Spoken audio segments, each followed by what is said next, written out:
scientists made a startling discovery. A shark that had been vigorous and lively just moments ago suddenly seemed to commit suicide. As she examined it closely, she found seaweed tangled in its gills. She was about to place the seaweed under a microscope when she turned around and found that the entire tank was overrun by the seaweed, with all the sharks dead. At first, no one paid much attention to the incident. It wasn't until an elderly man entered the room and found the laboratory filled with this seaweed that they realized the gravity of the situation. He curiously touched the seaweed, only to have it spray mucus all over his face. When his companions found him, he was already infected with an unknown virus, and eventually his body was slowly consumed by the mutated seaweed. It turned out they were on a deep-sea submarine. But why did the deadly seaweed appear in the cabin, and why did it undergo genetic mutations? To understand the story, we need to go back a few hours. The man in front of us was an excellent submarine designer named Wick. He was urgently summoned to the office by his superior because the submarine he designed, Siren 1, went missing during a mission. Preliminary investigation suggested a design flaw, so his superior hoped Wick would join the rescue team to search for Siren 1 in Norway. Although Wick was confident in his design, the fact that the submarine was missing was undeniable. Determined to uncover the cause of the incident, he agreed to join the mission. The Siren 2 submarine, also designed by Wick, was assigned for this rescue operation. However, as soon as he boarded the submarine, his teammates gave him hostile looks. They had obviously heard about the incident with Siren 1 and believed that Wick's design was to blame. Wick had no choice but to endure their cold stares until the investigation was complete. Soon, the rescue team was ready to depart, and the captain in charge of the mission boarded the submarine. To Wick's surprise, his ex-wife, Nina, a biologist, was also part of the team. Following the captain's orders, the submarine headed for the deep sea. When the submarine reached a depth of 7,000 meters, it unexpectedly hit an iceberg due to a sonar malfunction.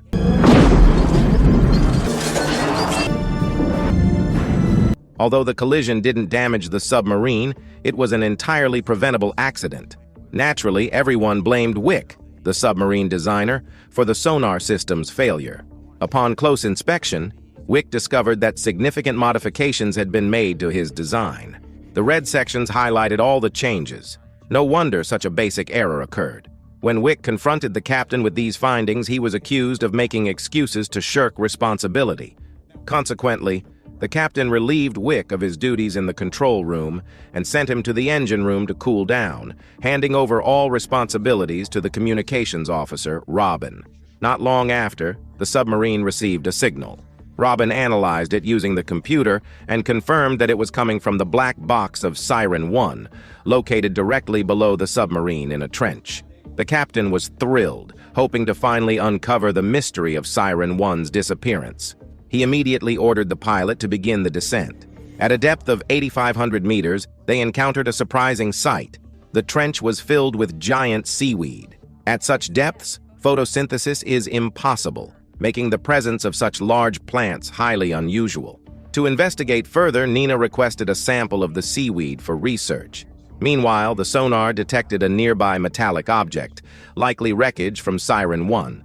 A diver was dispatched to collect the seaweed sample and investigate the metallic debris.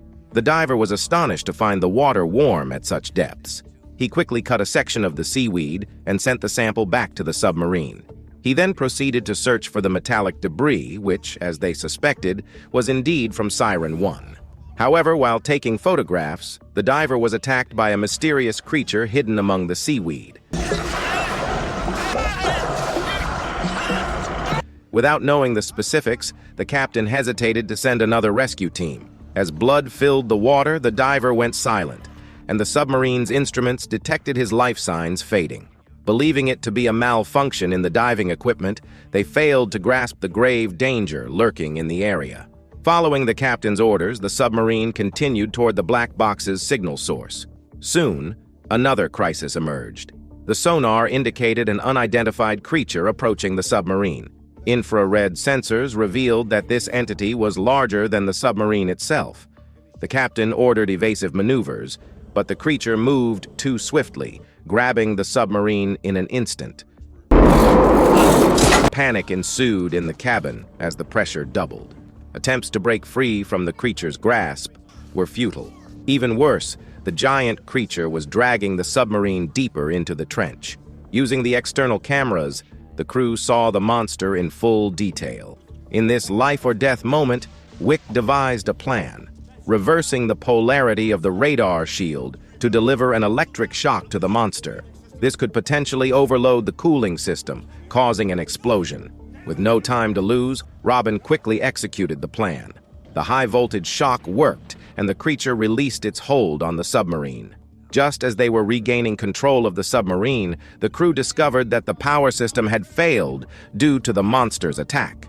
The submarine continued to descend uncontrollably, reaching a depth of 12,000 meters. At this depth, the pressure was so immense that the submarine risked imploding. At this critical moment, Wick stepped up again. He noticed a protruding rock directly below them and suggested that a slight adjustment in direction could stabilize the submarine on this rock. Taking control himself, Wick successfully maneuvered the submarine to rest securely on the rock. Wick's exceptional handling of the situation twice in a row began to change everyone's opinion of him. The captain reinstated Wick's position in the control room, no longer giving him a hard time. However, the damage to the submarine was severe, forcing them to temporarily halt the mission for repairs. Meanwhile, in the lab, Nina made a terrifying discovery. The seaweed sample they had retrieved was still growing. Within a few hours, it had filled the tank, and the once lively sharks were now mysteriously dead. Analyzing the seaweed tissue, Nina found that it had undergone some kind of mutation, releasing toxic gas when it absorbed oxygen. The sharks had died from this poisonous gas. Thanks to the crew's efforts, the submarine was soon operational again. The captain ordered the continuation of their mission to trace the black box signal. However, they soon found themselves facing an underwater cave. Despite the increased danger, there was no turning back now.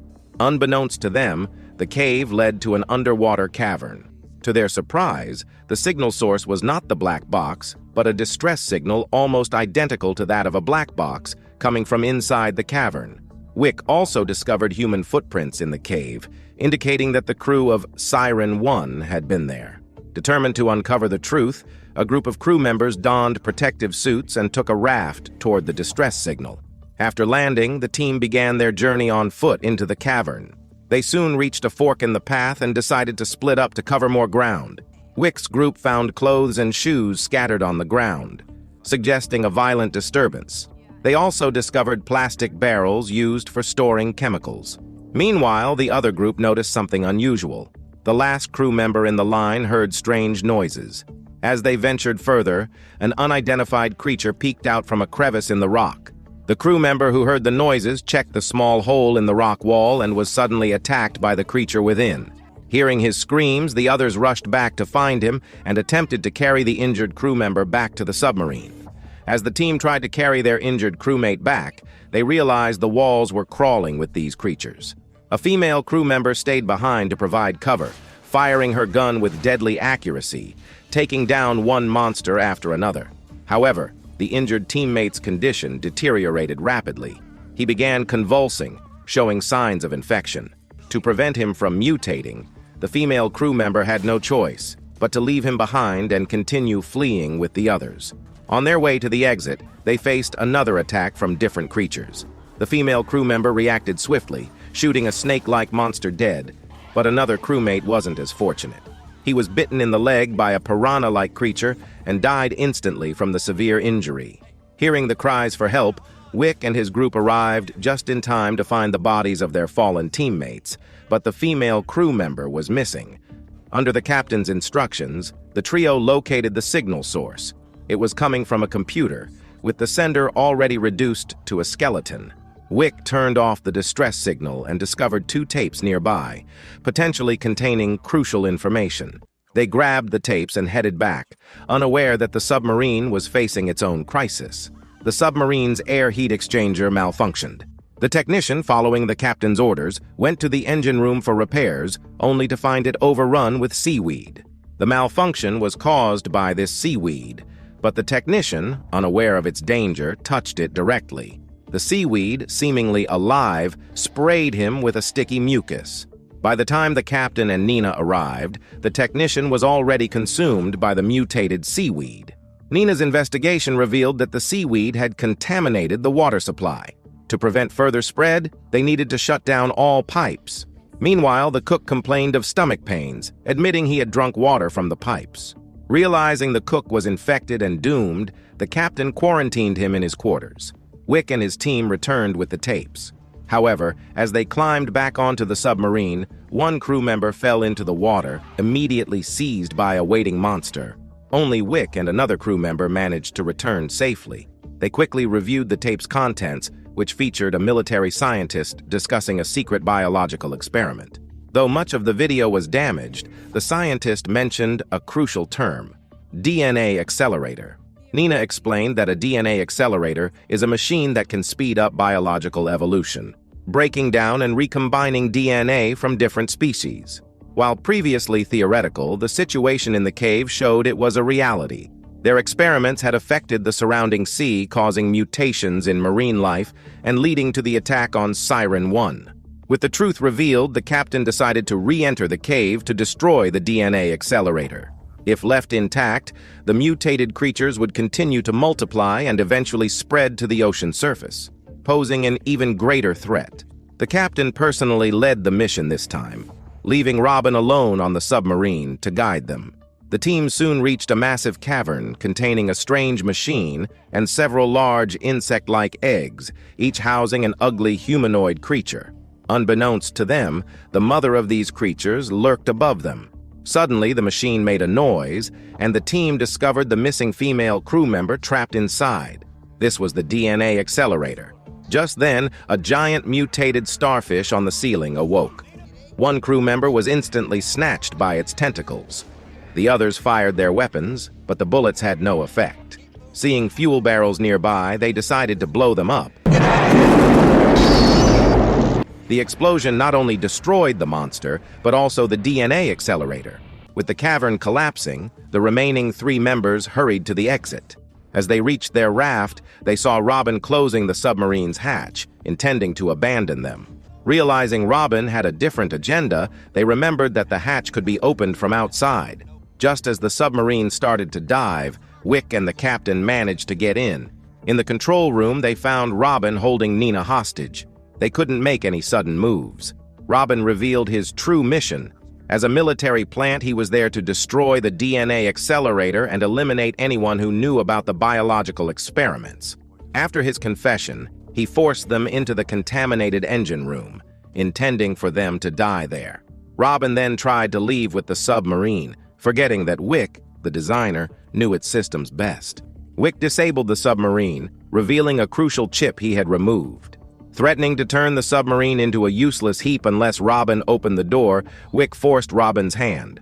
Robin was ambushed by the captain and pushed into the quarantined room with the infected cook. Wick and the captain quickly locked the door. As they escaped, they heard Robin's screams from inside. Wick restored the chip, and the submarine powered back up. The captain initiated the submarine's self-destruct sequence to seal the cave and prevent the mutated creatures from escaping. With a 2-minute countdown, the trio headed to the escape pod. Wick and Nina entered first, but the captain closed the door behind them, choosing to stay behind. During his fight with Robin, the captain had been infected by the seaweed. With a resolute look, he returned to his station, ready to meet his end. Wick and Nina launched the escape pod just as the submarine's self-destruct sequence completed. The explosion buried the captain and the submarine in the cave. Wick and Nina, having survived the harrowing ordeal, rekindled their old flame.